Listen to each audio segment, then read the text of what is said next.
To everybody who's been liking the videos so far, we thank y'all. You guys liking the videos has kind of helped us start to grow the channel even more, so we appreciate it. To those who have not, please, we ask you, hit the like button before you even watch this video. It helps us grow the channel, helps people learn about us, and allows us to make more great content like this. So that's all we got. Thank you for helping us grow this channel. Hit the like button right now, and on with the show. Super duty tough work. What the fuck is What going up? What up? What up? What up? on? Hey man, good to be here. It is. Took a couple weeks off. Mm-hmm. Your man was on vacation. Yeah, enjoying yourself. Yeah, we didn't plan to take no weeks off, but my vacation was 2 weekends in a whole week. Mm-hmm. You know how you be trying to Yeah. get them extra days. Yeah. So I pulled one of those. And we record on Saturdays, so we've been off for a couple weeks. Mm-hmm. But that doesn't mean we don't have fresh topics. Mm-hmm. You know what I mean? We keep something in the tuck. All y'all. That's what we do. Yeah. Those of you watching the video version of the show will notice two different things about it. Mm-hmm. First is Logic. It looks like he's somewhere completely different. Yeah. It's because he moved. Yes. That's one of his 90-day challenge goals. Yeah. You know, he's got this. It looks a little cleaner. The background is visible now. It's not like this darkness. I got a window, yo. Oh, I got a window. Natural light. Natural light Oh, up in this piece. Nice. Let's go.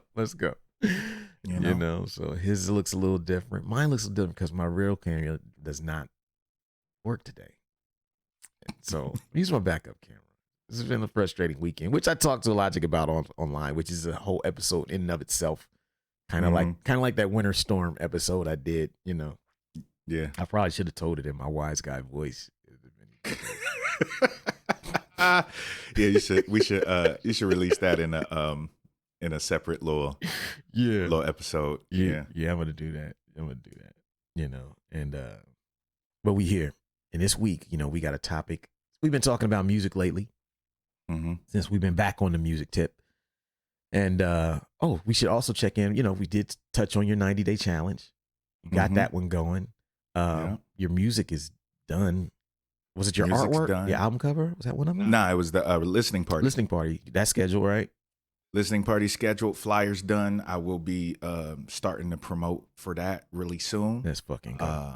Listening party. I mean, shoot, y'all hear it first here at Super Duty. Let's fucking go. Let's fucking September 30th. You know what I mean? See? Listening party at Adela's on Oak. Let's you know go. what I mean? Let's go. Yeah. What day is that on? Is that a Saturday? That's a Friday. Friday. It's a Friday. Okay. Friday Eve. Okay, I might have to hustle to get back, but I'll do my best. Friday Eve, 8:00. Okay. So it's gonna, yeah. Let's fucking go. Yeah. I still ain't I ain't been to the gym. You ain't found the gym? For some reason my GPS, the way that my GPS is working, just cannot find that motherfucking shit.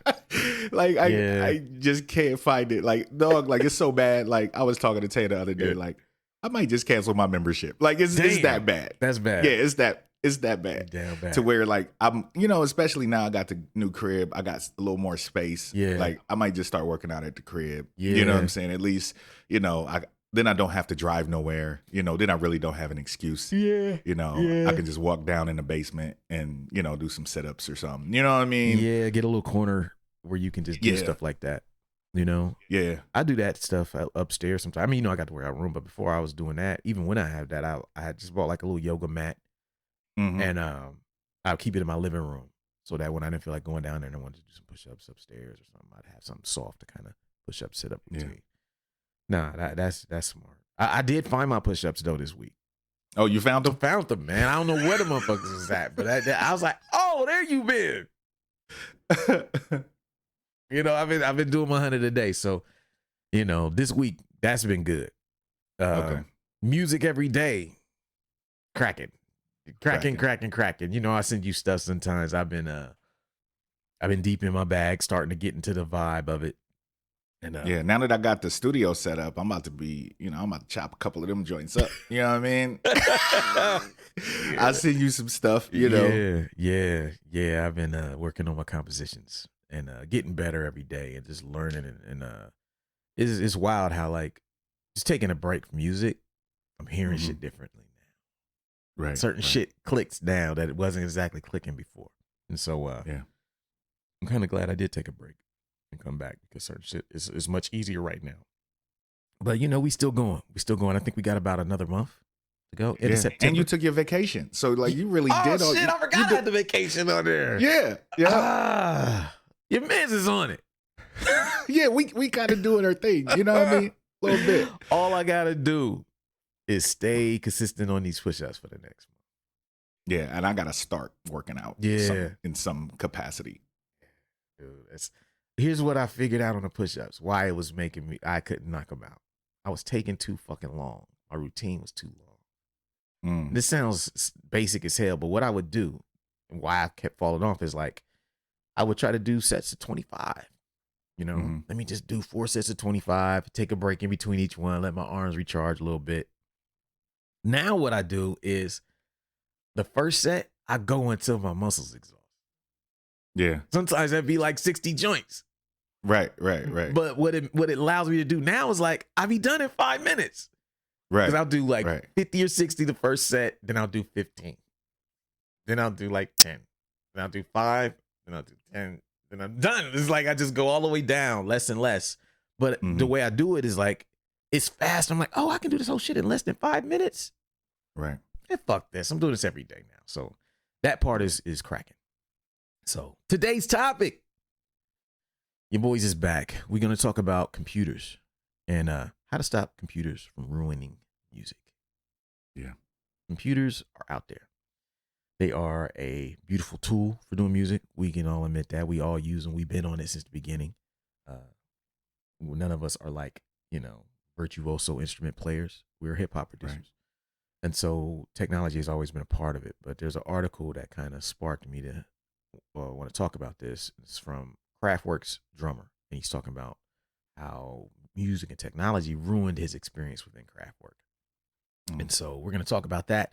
And then we're going to talk about how to avoid and how to stop computers from ruining your music.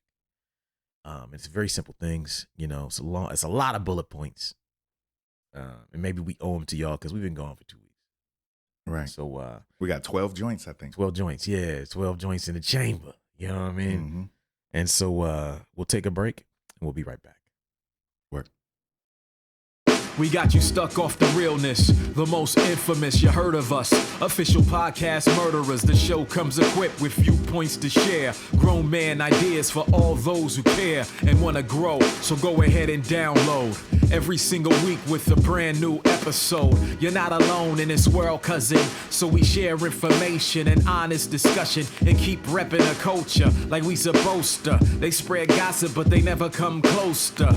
I can hear it inside their tone. They talk about the industry but never left their home. You get laced up with bullet points and such, plus empowering topics that they never would touch. You can put your whole network against a team, but Super Duty Tough Work's the MVP. Most valuable podcast on MP3. Priceless info, but all of it's free. So take these words home and think them through. Super Duty Tough Work is coming at you. You are now listening to Super Duty Tough Work with your host, Blueprint. Raw and uncut. Adult conversations. No shucking, no jiving, and no bullshit. All right, folks. Super Duty Tough Work back. This article we're going to read today is titled Kraftwerk's Carl Bartos says that the legendary band stopped being creative because we were solving problems. Subtitle is I loved being a man machine, but we just lost the man. Man Machine, obviously one of the titles of their, landmark albums. Kraftwerk, pioneering electronic group out of Germany. Exactly. This article's from musictech.com. And I'm going to read it. It goes as such.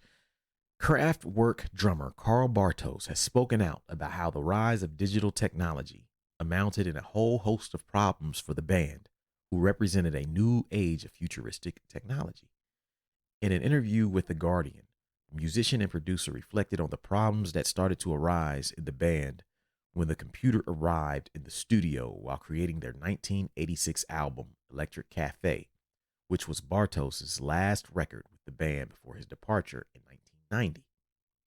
A computer has nothing to do with creativity. It's just a tool, but we outsource creativity to the computer, he says. We forgot about the center of what we were. We lost our physical feeling, no longer looking each other in the eye, only staring at the monitor. At the time, I thought innovation and progress were synonyms. I can't be so sure anymore. Despite the band having a tech-heavy focus, Bartos stressed that the era most people associate as peak Kraftwerk was produced by a largely analog band due to the limits of primitive technology, which were pushed to the limit by the band. Bartos highlights that these restrictions sparked innovation. While the endless opportunities that computers can provide musicians is a positive for many, Bartos notes that this unlimited potential was not beneficial for the band's musical processes. We stopped being creative because we were solving problems. He says, reflecting on Kraftwerk's legacy, Bartos says that he's disappointed with how the band continued to evolve. Society has turned into a conveyor belt, he says. You put resources, you turn it into a consumer product, you earn money, and rubbish. This is what happened to Kraftwerk. They turned into the dehumanization of music. I loved being a man machine, Bartos concludes, but we just lost the man. Wow. End of the article. Pretty deep. What do you think? I mean, I can completely agree. I think the coolest thing about production that I've learned in the process of doing this is I don't have to know the ins and outs of everything, and I don't have to know exactly how everything works, because if I do, then I'll get into a mode of laziness and not really trying to push envelopes. You know, if I understand exactly how this EQ works, then I won't try different things because I know what settings to put it on to get it where I need it to go. Yes. You know what I'm saying? I think one of the things that has allowed me to become the producer that I am, and I think a lot of producers, how they get their sound is the innovation of learning and using technology. Because if you're an engineer and you're mixing someone's album, that's different. There's a different kind of, you know, process that has to go into that. But making music, Yeah. if you know everything, then you won't really expand on any creativity a lot of times. Yeah. Because you don't have, you know exactly how the ins and outs of everything. Yeah. You know what I'm saying? So you have nothing to push. You know that there's unlimited sample time. You know that, you know, you can have as many tracks as you want. You know that you can do all of these things. So you don't really push yourself to only have, you know, you think about back in the day using the SP, you know what I'm saying? Like what they have, like 10 seconds? 12 at the Yeah. most. Yeah. Yeah, 12 seconds of sample time. Yep. And some of those classic records, you know what I'm saying? Now you can sample a whole fucking song. Yep. You know, and rap over it. You know what I'm saying? And still can't make it sound as good as those records. It's still, yeah, exactly. You know what I mean? So I think, you know, technology is great. And like, you know, like we said, it's a great tool. But, you know, when you start leaning on it too much, Yeah. you know what I'm saying? Then you lose something. There's a human element that's lost, and it becomes a lot more robotic. Yeah. And a lot more, you know, you know, just vanilla. Yeah. I think. Yeah, I think that's what he was really, really hitting at. And it's, I think it's really kind of deep that he's one of the guys that say that.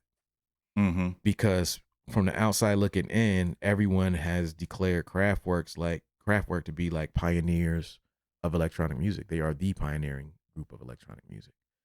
All technology. Oh, yeah, all technology music. Yeah, they're right. They're the guys. You know what I mean?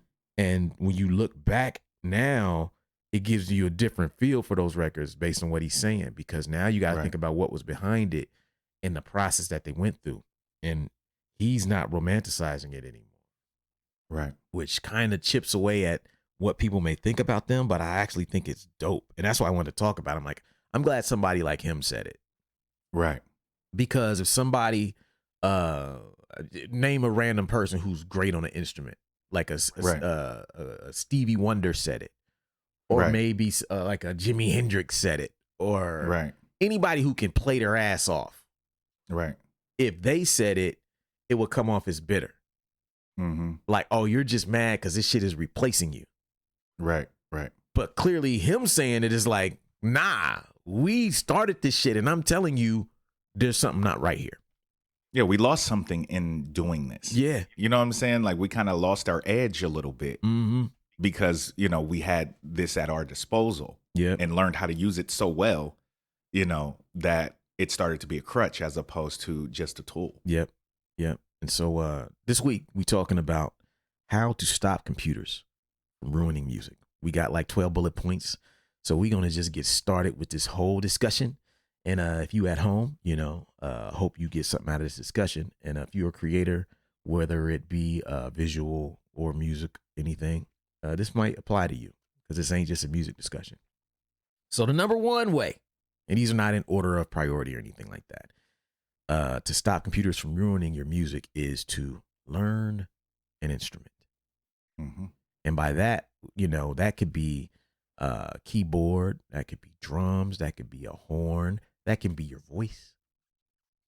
One thing I say is that the more I get into this composition space where I'm just making compositions that I hope to sample and have others people sample, the more I realize the importance of the years of fucking with a physical instrument. Mm-hmm. And I'll give you an example of that. Horn programming.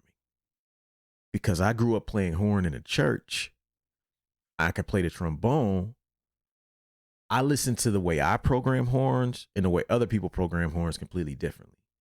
Mm-hmm. I can hear the wrong things that people do when they program horns.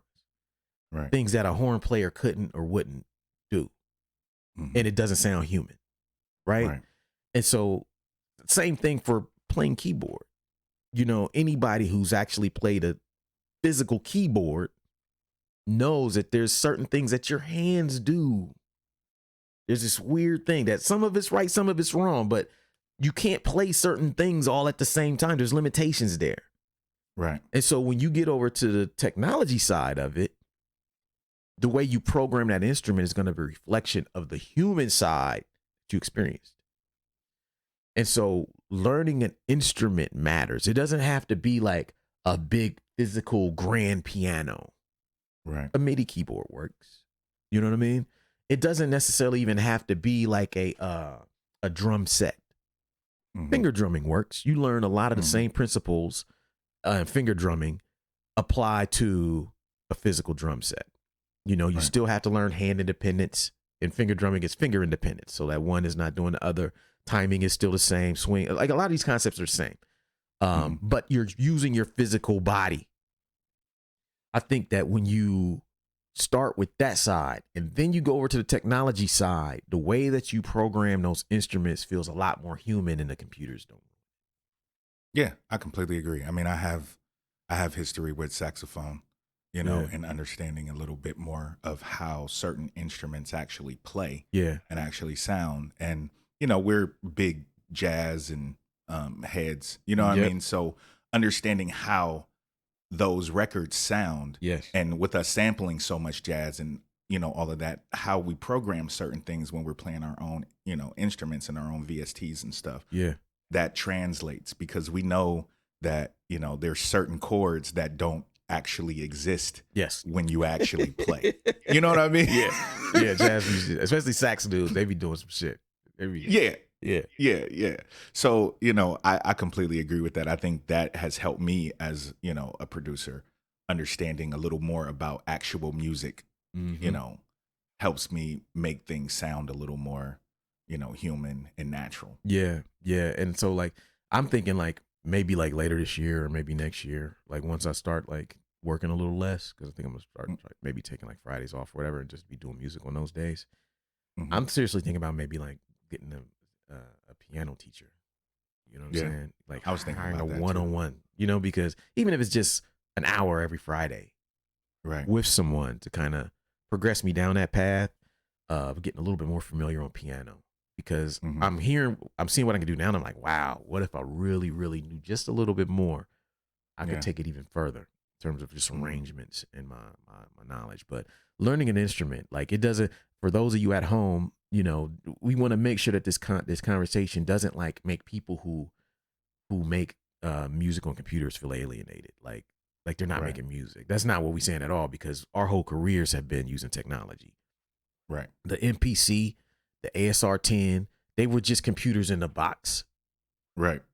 You know what I mean? They didn't have big ass monitors and keyboards that we got now, but same concepts.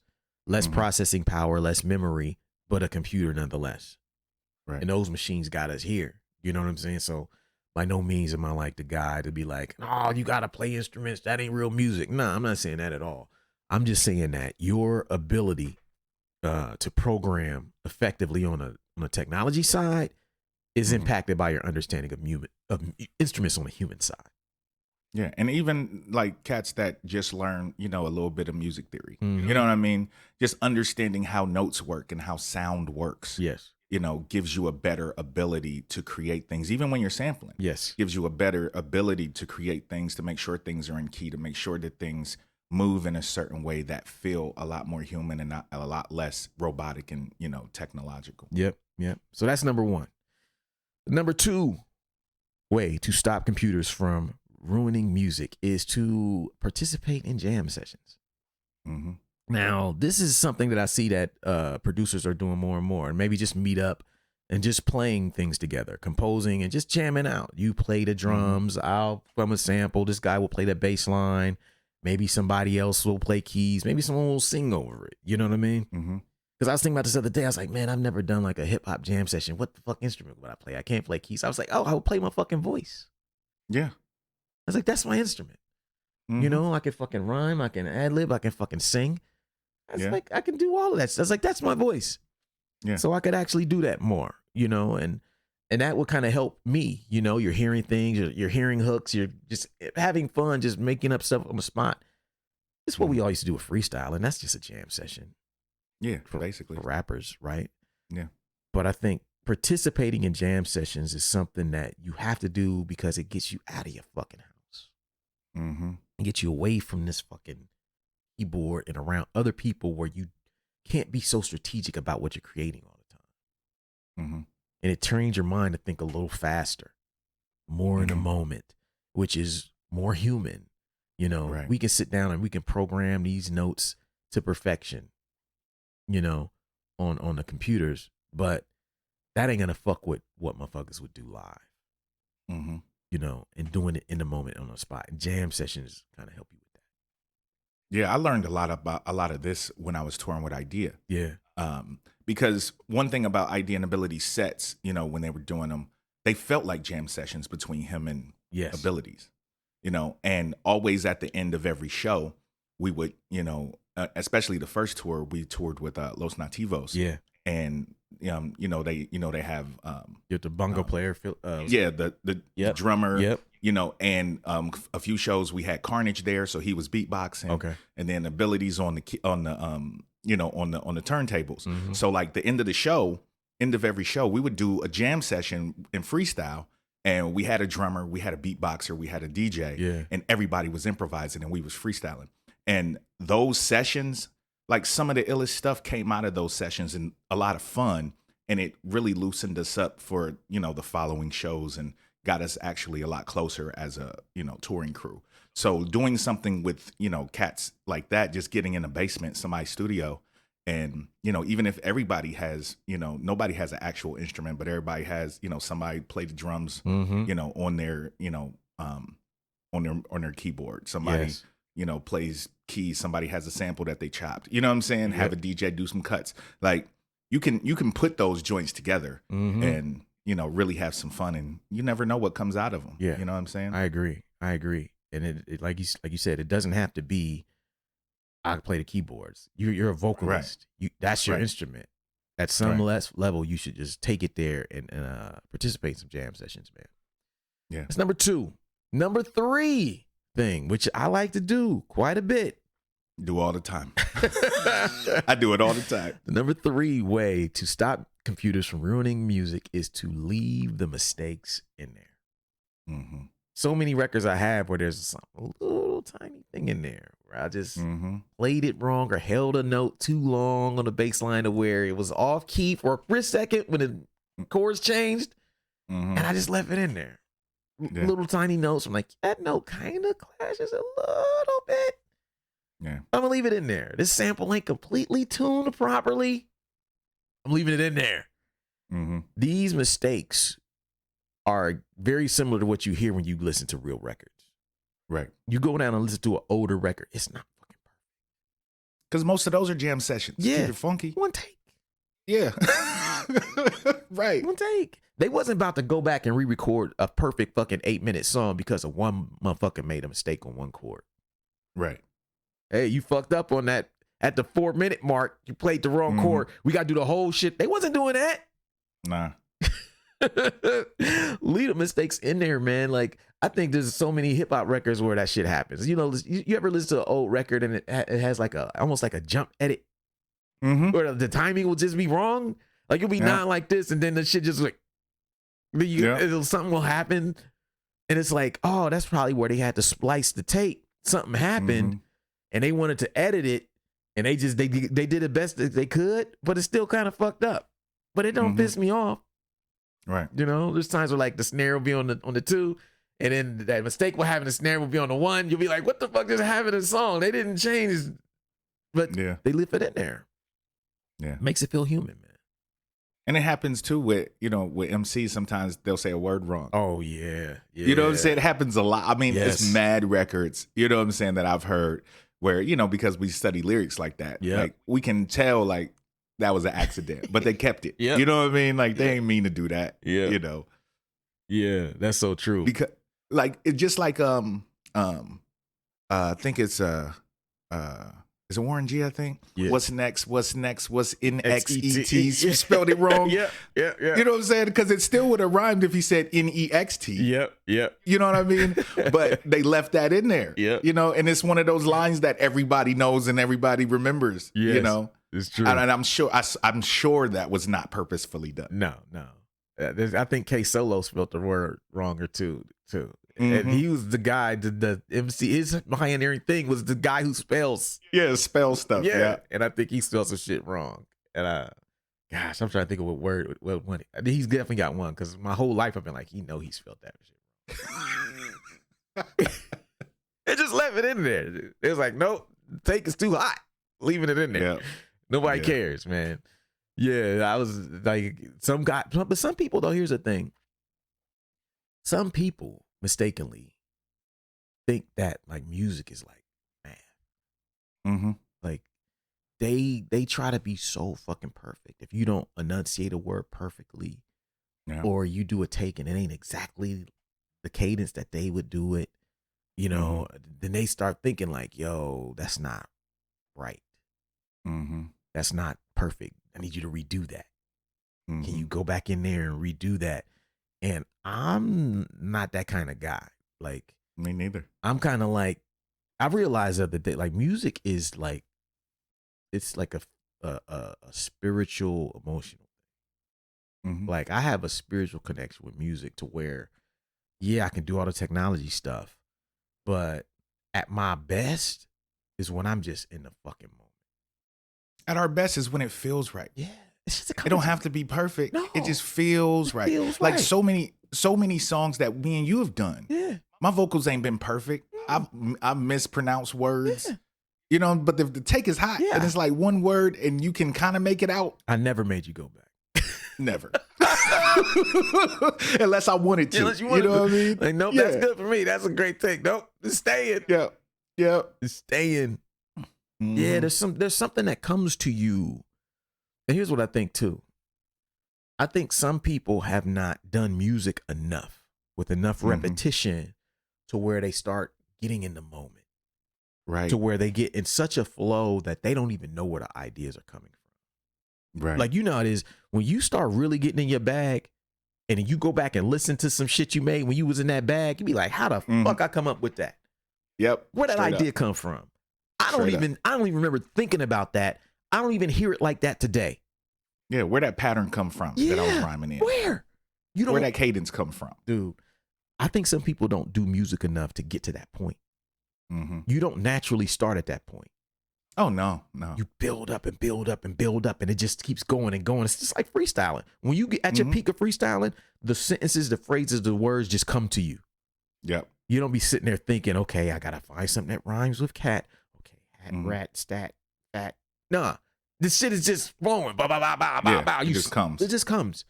Music is like that. Lead the mistakes in, get into the flow, and then you ain't gotta worry about that shit. Word. That's number 3. Number four thing. It kind of goes with number 2 a little bit, jam sessions, but this is taking that step further.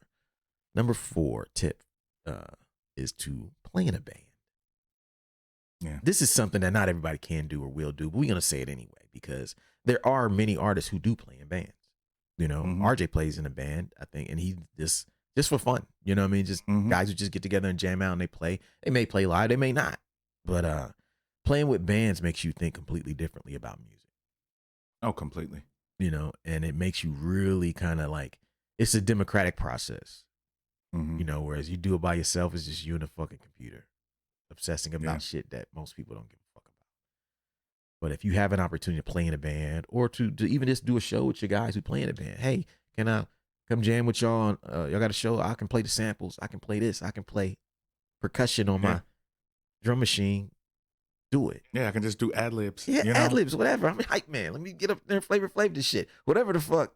Like, playing in a band and being around those dudes, you can come up with some dope shit. Yeah, like back in the day, in my early times, I used to play with the Roots band, Roots Records, when they had, I forget the name of the band.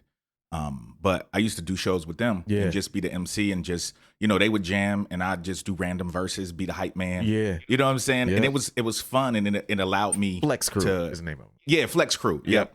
And it allowed me to, you know, be free. You know what I'm saying? And that helped me with my freestyle. Yeah. That helped me with my performance, actually, because having that, you know, that backing and that freedom too was something that I never experienced just with a DJ. Yeah. You know what I'm saying? So it gave me a little something extra to pull from, you know, when I did just have a DJ. And understand a little more about crowd control, understand a little more about even, you know, set structure. Yes. You know, stuff like that, you know, the highs and lows of sets and all that. It definitely helped me out a lot. That's dope. That's dope. That's number 4. So we'll take a break and we'll be right back. Word.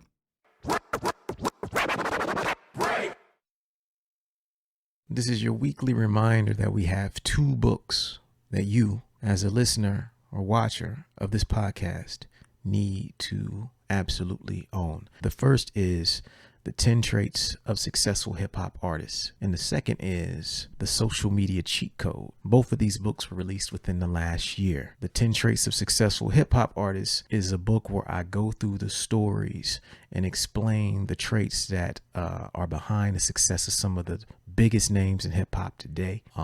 The book has got nothing but amazing feedback. And if you are an artist, business person, whatever you do, if you would like to be inspired and would like to learn more about hip hop along the way and also see some reinforcement of the concepts that we talk about on this podcast, The 10 Traits of Successful Hip Hop is for you. Second book is The Social Media Cheat Code. That is for everyone who listens to this podcast who does not consider themselves an expert or really good at social media.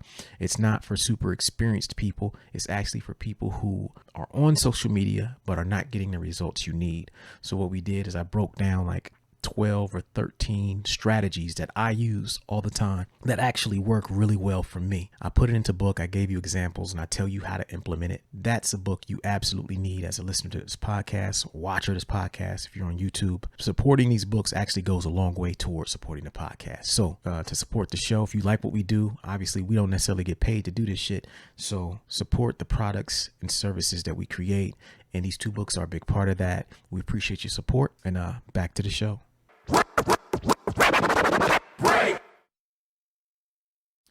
All right, folks, we're back. Super Duty, Tough Work, Blueprint, co-host of Logic. Today we're talking about how to stop computers from ruining music. This is a real discussion. A lot of stuff, happens on time. I'm surprised we haven't talked about this before. Yeah. But perfect time. We got like 7 more joints. Number 5 way is to customize your settings. This kind of should go without saying, but we know when you first start doing music on a computer, especially with these programs now, whether it's Reason, Ableton, all these VSTs, they all have a default setting. Mm-hmm. And the default setting for many people ends up being the only setting they ever use. Mm-hmm. But as you go on, it's supposed to just be the starting point. Right. You're supposed to use these patches, these plugins, these settings as a starting place for your ideas and then customize them to what you like, to what you're looking for. Mm-hmm. And the less you do that, the more computerized it sounds, the less human it sounds. Yeah. The more you start altering these things, making them your thing, making them unique, the more people don't know what the fuck you're making it with. Right. But if you just use it as is out the box, people can hear it. Yep, that's the blah, blah, blah. Mm-hmm. And you don't really want that. You want people to be like, yo, that's just a dope piece of music. Yeah. What the fuck is Start it? turning some knobs. Turn some knobs. Turn some knobs. It's not going to break. They're not going to break. Nah, turn some knobs. I have a lot of my VSTs, even the ones that I use normally, like I have a lot of personal presets, Yeah. because I turn some knobs. Yeah. You know what I'm saying? Like I have a lot of, some presets I use regularly, but that's helped me create my sound. Yeah. Because I have turned some knobs and saved those, Yeah. those knob turnings and customize a lot of the VSTs that I use regularly. Yeah, man. Yeah, it's very important, man, because, it's like there's people who sell presets of things too, Mm-hmm. which is dope. But I think everybody, before you buy a preset of something for something you have, you should try it on your own. Like if you're going to buy that preset, be like, you know what, maybe I can make something like that. Right. Try it and see what happens. You might have a natural aptitude for it and didn't even know. You know what I'm saying? You might fuck around and be like, oh, I'm actually really good at this. Now I can sell presets because Mm-hmm. I'm so good at it. But that's number 5. Number 6. And this is more about personal relationships with the people you collaborate with. Number 6 is call before emailing. Look, back in the days, wasn't emailing no other musicians. No. You wasn't sending no beat packs. You know what I'm Right. saying? Your snail mail. You know what I mean? It was just in the studio, let's work. Everything was in person. Now, technology has allowed us to collaborate with people we don't even see, live anywhere near. Right. The problem is that sometimes the phone communication suffers. Yeah. 5-minute phone conversations can save you hours of email communication and back and forth. Right. Relationships are not necessarily all built on email. Not the best relationships in the industry. The best ones are built from people you've met, people you've played with, people you've done shows with, people maybe you went to this conference, you met somebody, you got to put a face with a name. You know what I mean? Mm-hmm. Those are the best relationships to me. And that's why I say call before emailing. It's not just about email. It's really just be more personal in your communications with those that you communicate with in this shit. Yeah, even if you don't call before emailing, maybe you email and say, yo, can I give you a call so we can discuss this? Exactly. You know what I'm saying? Exactly. Like there's a lot of cats that I've collaborated with that I've never met, Mhm. but I've had at least 1 or 2 phone conversations. Because in email, for one, you don't really understand context all the time. Yep. Because you're reading it, so you don't know exactly how they mean it sometimes, especially when you do concepts and Yeah. you're starting to talk about how somebody might want something mixed or something like that. Yeah. Like when you have a conversation with somebody, you can hear what they deem important a lot of times and how they say things. Yep. What they put emphasis on, certain things like that, and it gives you a better idea of who you're dealing with and the type of person you're dealing with. And sometimes it's better to just talk just so kind of have an idea of the type of person that you're in business with. Hello. You know what I'm saying? Because some cats might just be cool on email, but if you talk to them, they're a complete dick. They're a complete asshole. They really have no idea what they're doing or talking about. You know what I'm saying? Like you can really see those things. People in the back. People in the back. Hey, are you listening to this? Hey, this thing on? Man, it's cooking right now, man. Keep going. Yeah, like I mean, you can really understand the type of people that you're working with, because emails, anybody can come off in an email professional. Yes. Because you can take time, you can rewrite, you can look stuff up. Mm-hmm. But if you have a conversation with somebody, you really get a feel of the type of person you're dealing with, kind of, what their knowledge base really is. Because if they can talk off the cuff about certain things, then you're like, oh, this motherfucker know what he's doing. Yes. You know what I'm saying? He know what he's talking about. Yes. I'm definitely going to work with him. It's You true. know what I'm saying? It's true. Or you hear like, this motherfucker has no fucking idea. You guessing. Has no plan. You know what I'm saying? Has no plan, has no idea what's going on. And then you can make certain decisions based on those conversations as well going forward. That's facts. That's facts. Well said. Well said. That's number 6. Number 7, to go right along with that, we touched on it, but meet your peers in public. Mm-hmm. No matter how much you collaborate with cats, you should be thinking at some point I should go meet up with them. Right. Technology allows us to never have to meet up. We don't have to go to shows to meet cats. Mm-hmm. We don't have to do music with cats. We don't gotta be on a scene no more. Like, we came up during the transition. Mm-hmm. The internet was new when we started doing music, so our music was on the internet, but we were from an era where you had to be present in your local scene. Right. So we came up that way. We knew we got to get out of our house to get known, Right. to get booked shows. People got to be able to see our faces. Yeah. And so we knew we had to go meet our peers. Man, you know what? Adam's family, those are guys, man. Let's just go to New York one weekend. Yeah. What do? We got in the fucking van, all the waitlist. We just drove up to fucking New York and just built with our people. Aesop and Cryptic and all them and Alaska. Those relationships are still intact to this day. Yep. They did the same. They said, you know what, man, these are guys. Let's drive to Columbus and play their release party. Yep. We had cats in Minneapolis. Man, you know what? Let's go up there and play and hang out with them. They got this event going on. We didn't have to go. We went because you should be doing that to build your relationships with your peers. It shouldn't all be this long distance email, you know what I'm saying? Text message, whatever the fuck it is. Like, go be around your people. Yeah. And those relationships will be fruitful for decades to come, Yeah, most of the cats that we came up with, we are still in communication with. Yes. You know what I'm saying? Like, even if we're not the best of friends and the closest of friends, Yep. like, we still are in communication with cats. We, check in here and there. Yep. You know what I'm saying? If we don't talk on a regular basis. Yep. And it's all love because we all been through the same shit and we have those interpersonal relationships and those face-to-face meetings. Hello. Facts. So that's number 7.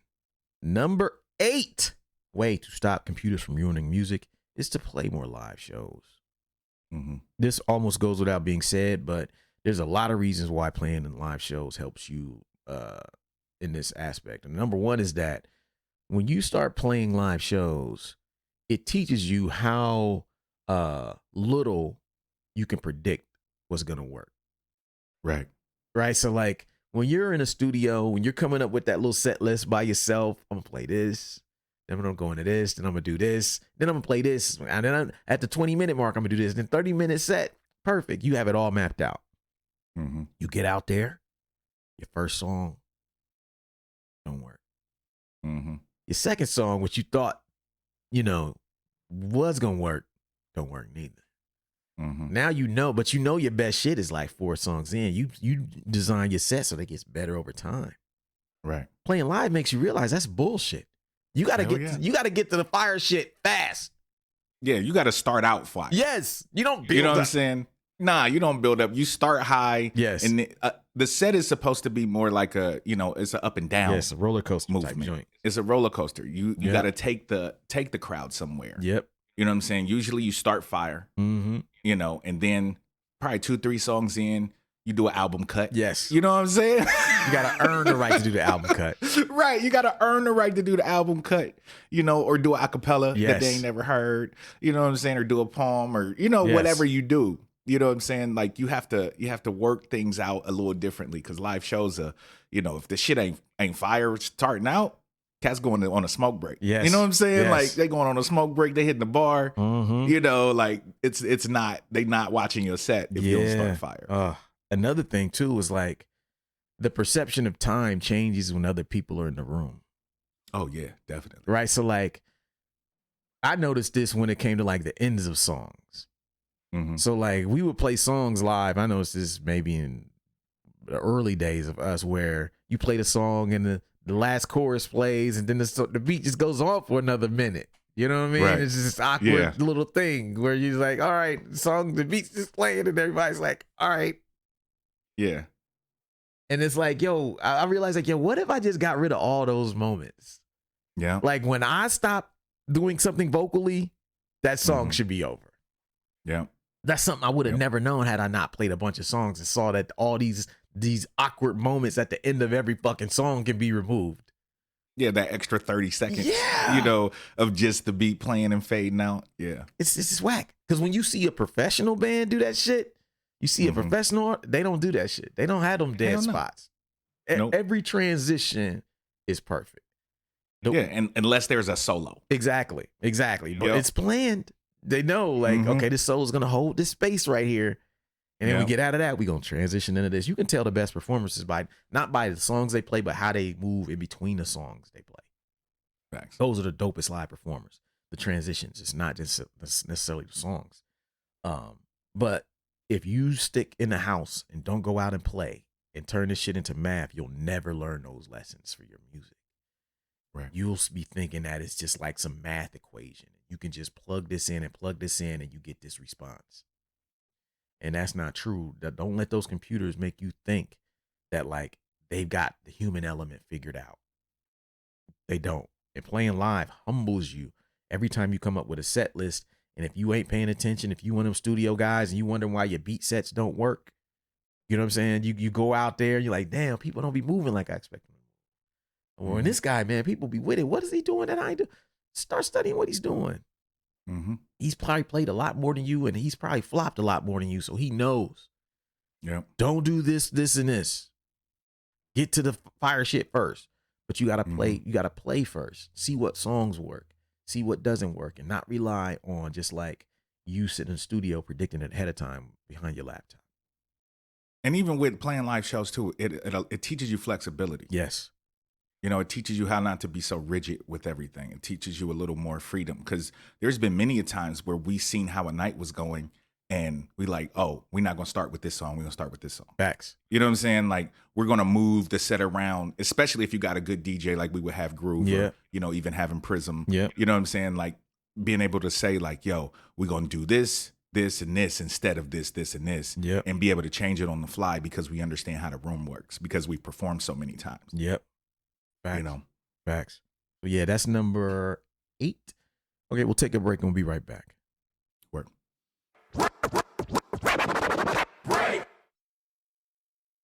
Quick announcement.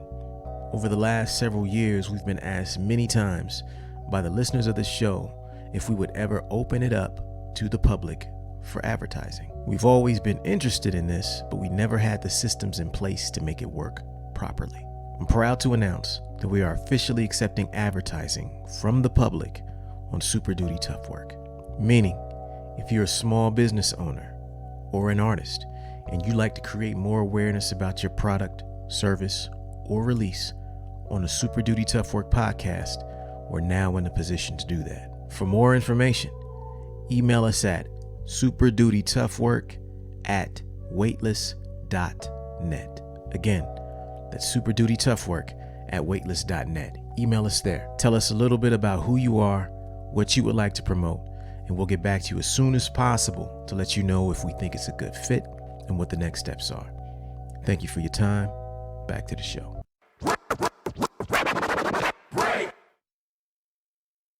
We back, folks. Super Duty Tough Work, Blueprint, Logic, doing the podcast thing. If you've been along with us on this journey, we thank you. Hopefully if you're a creative person, you're getting something out of this.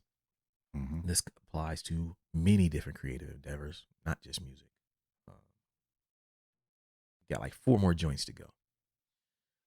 The number 9 way to stop computers from ruining music is to own some outboard gear. You ain't got to own a lot. you ain't even got to be dependent upon it. But just as it is with instruments, touching that keyboard, there's something about fucking with a physical piece of outboard gear to either compress or alter or effects or whatever the fuck you use, or preamp or whatever amp that can really, really help you understand the concepts that the computer is trying to summarize and teach you. Right. And in many instances, outboard gear is expensive. So people naturally now will go straight to VST versions of these things. I get it. But just like with it's like a VST keyboard or a MIDI keyboard don't hit like a real piano. Right. VST shit usually don't hit like the real outboard gear that it's designed to emulate. Yeah. Like I'm in Sidechain Society. It's a producer group that Stolen Drums started. Yeah. And one of the things that I've noticed with him is that he's kind of transitioned from, using MPC and, 404 and those things. Yeah. His whole studio now is outboard gear. Yeah. He got mad organs. He got mad, even his, his mixing board, all of that stuff. And he runs everything. And even the sound, you can hear the sound different. Yes. You know what I'm saying? Like he plays the bass, he has drums. Yeah. You know what I'm saying? Like most of his stuff, he samples still. Yeah. But he adds those extra elements and it allows the music to sound a lot more human, a lot more warm, and it gives him a better understanding of what he wants to make on his own without a computer's assistance. You know what I'm saying? And it's really cool to watch. Like it's making me want to at least get like a, mini Moog or something that I can have just to use. I am going to get me like some hand drums and shit like that. Yeah. To have things that aren't in a box. Yes. To give things a little more natural sound and be able to create a little more on my own without utilizing technology completely for my compositions. Yeah, it is a different path, once you start getting into the outboard gear. And it, like you're saying, it opens the door for you to have a deeper understanding of shit. And sonically, it's like, you got to understand, these VSTs and plugins, they sound great. But they are all emulating what those hardware things are doing. Right. Like there's a reason that the records that were made 20, 30, 50 years ago, all outboard gear, sound better than a lot of shit that's made today. Yeah. They just had dudes who knew their craft and they could make that shit sound right. Now we got the technology, but we don't have the craftsmanship. Right. And learning those pieces of gear can really help you a lot. Yeah. So that's number 9. Number 10. And this is one that I've seen in a lot of YouTube videos, and I'm just going to put it out there. Number 10 way to stop computers from ruining music is to stop drawing chords. Mm-hmm. Man, I watched this video the other day. It was like how to make a amazing soulful sample. Mouse clicks. All mouse clicks. Bruh, my man proceeds to draw in 3 chords that he's like, this chord always goes after this chord, and this chord always goes after this chord, and they always sound good. So I'm gonna he draws in these 3 notes. Oh, this is how you draw in your chord. Then you draw in your second chord, you draw in your third chord. I'm sitting there watching this shit like, what the fuck? But let me just keep watching. Maybe he'll surprise me. Maybe this shit will come out sounding like some shit that I would actually sample. By the time he finished drawing these chords in, then he takes fucking another 10 minutes to like change the velocities of them and try to make it sound normal, natural. Yeah. All this time, then he gets to the bass part. And he's like, okay, well now we're gonna add the bass line. Since this is the root key, the bass note always goes here, and here, and here. Draws it in. Mouse clicks. I'm sitting there like, is this what the fuck music has become? This is the epitome of the shit I fucking hate. This is what, by the time he get the shit done, it sounded trash. It didn't sound dope. It sounded like the same corny pop shit any motherfucker would make that only a lazy motherfucker would sample. Because he's just started making beats a month ago. I'm listening to shit. I'm like, number one, You got a fucking keyboard right there. Why you ain't playing this shit? Right. What's wrong with your At hands? least trying to play it. At least trying to play it. And then move it. You know what I'm saying? Like you can play it and then adjust. Yeah. Because that's what I usually do. Like I play shit and then I adjust. Exactly. You know what I'm saying? You start playing and you adjust to make it, to customize it. So you have Right. an idea. Guys are not playing, and what they're missing is the fucking soul. There's no soul in this shit. Motherfuckers are making videos about how to make soul samples, ain't got no fucking soul in this shit because they're doing it on some paint by numbers shit. Mm-hmm. I'm sitting there thinking like, and it made me realize like, yo, I don't do music like that. I don't do music like that. Here's what I think. When I have a, let's say you got a set of chords, and you say, okay, I want to put a bass line there. Mm-hmm. This motherfucker thinks, okay, I got this chord, I got this E chord, I got this D chord, and these chords, and this note goes here. It's the bass. This always goes with that chord. This note always goes in this. I'm thinking, what would a bass player play? Mm-hmm. I'm not thinking what technically goes there. Right. I'm thinking, what the fuck? If somebody was sitting here on a fucking bass, Mm-hmm. what's the funkiest shit they would do? Yeah. What's the nastiest bass line they would play to accentuate this shit and make it fire? Mm-hmm. You don't get that though when you just do this paint by numbers shit. Right. You don't draw in chords when you're thinking, what would a keyboardist play? Mm-hmm. How would he play this chord? Mm-hmm. You know what I'm saying? And this whole drawing in chords and mouse clicking shit in is fucking up the music, man. And I hate to offend motherfuckers who do it all the time. I ain't saying you can't create nothing dope, but you shouldn't do that shit until you really, really, really have like a deeper connection with music, an instinctual connection with music, to where you can sit at that keyboard and get what the fuck you want or get close enough to it. Because what happens is guys just draw the shit in and then he draws them in, and somebody else is just, they study music theory just to get these chord combinations. Mm-hmm. This chord always go with that, this go with that. And so they make music that sounds the same. Yeah. Your chords sound like their chords. Yeah. Your composition sounds like theirs. Because you all are copying the same bullshit. None of you have like an instinctual, spiritual connection with music. Mm-hmm. To you, it's just mad. Yeah. And we can complain about the music industry or commercial music or all that shit, but we as producers have to do better. If you don't play those chords or touch that instrument, that keyboard that's right in front of you, you're not building these neural connections, these associations that with these sounds in your hands that can be built upon for later on things. You're actually stopping that process. Yeah. You're cutting your growth because there ain't no mouse clicking jam session. All right. You know what I mean? Ain't no band gonna sit there and have no time for you to click in these goddamn chords. This chord always goes with that. Sorry, guys. I know you guys are going down that road. We always have to play E flat here. You know what I mean? It's like motherfuckers are always just like thinking in these fucking boxes. It's not music. It's mad. This bullshit. And these apps and these people out here promoting that shit, their shit sounds like trash. Even when they try to do breakdown, I see somebody doing a breakdown of Frank Duke's thing. They're like, this is how Frank Dukes makes the amazing samples. Drawing in, clicking in chords. Mm-hmm. Drawing in fucking, clicking in samples, notes. Click, click. Then he does this, click, click, click. And then we move it here. And then meanwhile, I watch a interview with him. He's like, man, I just pick up the guitar and play whatever sounds good. Yeah. Then I add another one. Then I just try to make good decisions. I know music theory, but I don't really trip. I just try to play what the fuck sounds interesting. Mm-hmm. Meanwhile, the people who think that they can explain what the fuck he's doing are doing it like it's math and doing the opposite of what the fuck he's doing.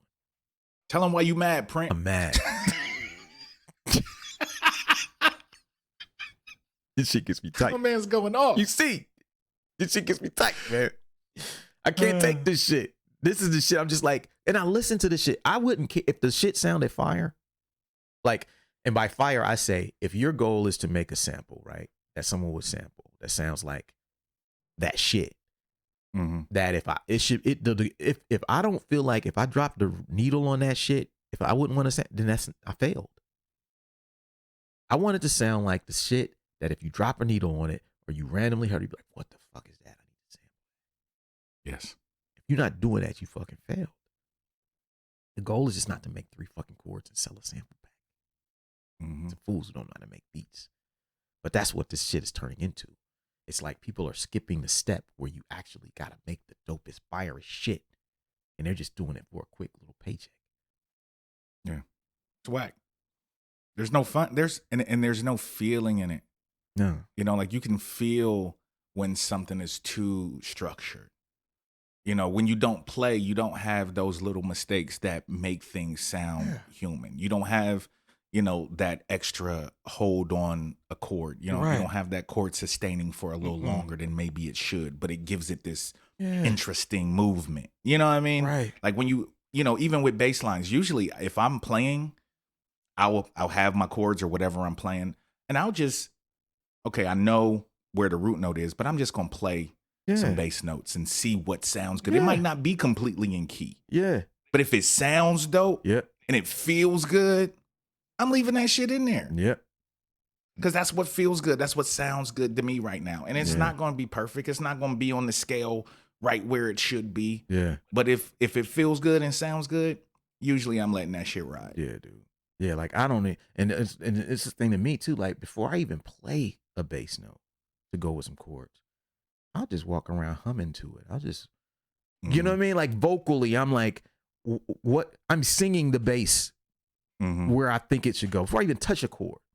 Mm-hmm. What would sound nasty here? And I'm imagining, I'm hearing things. I'm singing along. I'm vibing to this shit. Oh, that's where it needs to go. Now I can sit down. I'm not sitting there like, because I know what fucking note goes with that fucking chord. Right, right. That's the easy fucking part. Mm-hmm. Anybody can play that fucking one note that goes with the fucking 3 notes that already sound good. Okay. Bling. Boom. Anybody can do that shit. Mm-hmm. But that's not what a bass player would do. Right. And if you don't ask these questions, what would, if you play an instrument, the main thing you'd ask, what would somebody who knows how to play this do? Yeah. If you can't get that, if it don't sound like that, then you fucking up. Mm-hmm. Not technically what would a music theory teacher tell me to play here. It's not it. In rant. Number 11. Speed kills. And this I'm talking about velocity. One of the biggest problems I notice with a lot of producers and the problem with technology is, like I said, they're drawing things in. They're clicking in chords or clicking in bass lines. They're not really touching the instrument. When you touch the instrument, your hands give you a natural control over the velocity. Right. The velocity controls the volumes. Mm-hmm. Your volumes control your voicing. Mm-hmm. Your voicing makes it human. Right. What I be hearing from dudes who shit sounds too computerized and not human, everything is at the same velocity. Yep. Everything at the same volume. All the voicing, every instrument in that, every note in that chord is at the same level. Mm-hmm. And it comes out certain parts where I notice it. So for example, I notice it like when guys program like voices, Mm-hmm. they have some singing. They don't program the singers like singing. One thing they do that I peeped, they don't account for singers taking breaths. Right. They just had a velocity.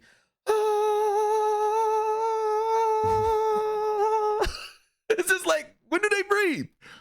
Mm-hmm. A singer doesn't do that. A singer sings a note and it kind of goes down a little bit in volume as it goes. Then they stop right before the end of the bar. Then they go again. You know what I mean? And sometimes, you know, it's like it's a human experience, but that's not there because these guys don't understand velocity. So they have they're programming these instruments with no fucking changes. Mm-hmm. It sounds like a computer programmed shit. Yeah. Not like an old soul record would sound or old gospel record would sound or a choir would sing it. And it sounds, it's fucked up. Mm-hmm. But if you don't understand velocity, and the same thing applies to drum programming, Mm-hmm. you know the difference between if you got some hi-hats going on that fucking 8th note, you know how funky sound if you just start fucking with the volumes. Mm-hmm. Yeah, one up here on 120, one on like 60. Next one maybe 80. Yeah. Back to 35, so you can barely hear it. Or you can do the same thing with side chain compression. However you achieve it, you want to fuck with the velocity, which fucks with the volumes of some of these instruments. Same thing with every instrument. When you watch a band play, they don't all play at the exact same fucking volume all the time. loud. Right. Mm-hmm. You know what I mean? It ain't all. No, there's a smooth gentleness that goes all their transitions. The volume gradually goes up, it goes down. Sometimes they're together. Something's in a pocket. Something may come to the forefront at the end of the bar. You never know. But the velocity thing fucks up a lot of beats because it makes it sound too computery. Mm-hmm. And that's another rant. Yeah. Velocity is very important. I really didn't start messing with velocity until when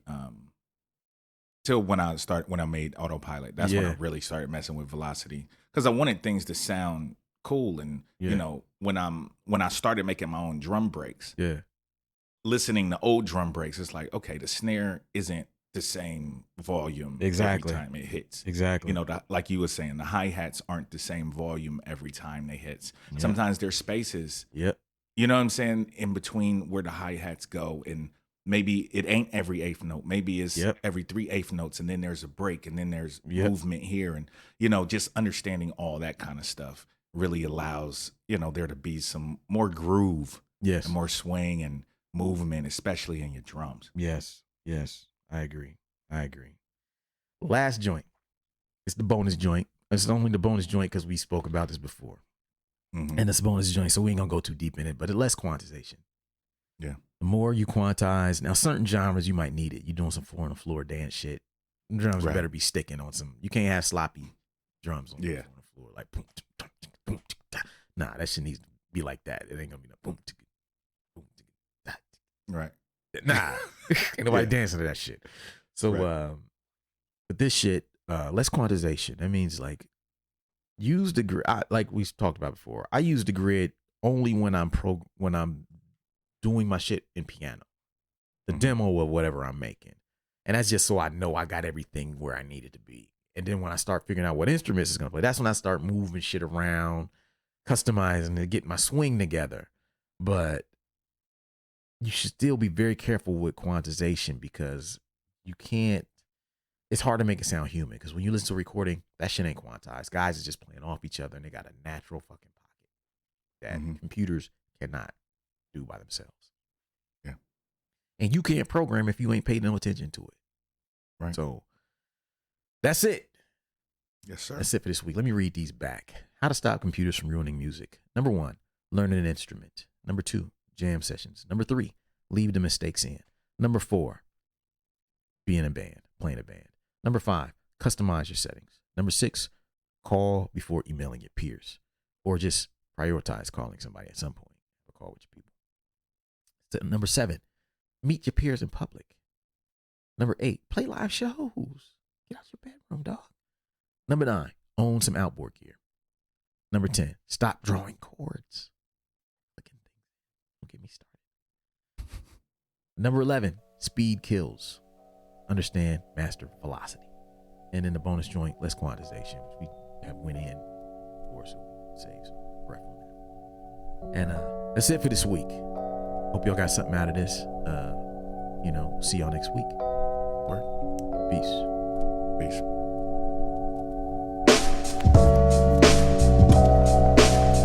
Thank you for listening to Super Duty Tough Work. Subscribe to the podcast on iTunes. Follow the podcast on SoundCloud. Peace. Shoot, I got styles already that's more complex that nobody know about. I mean, super duty tough work.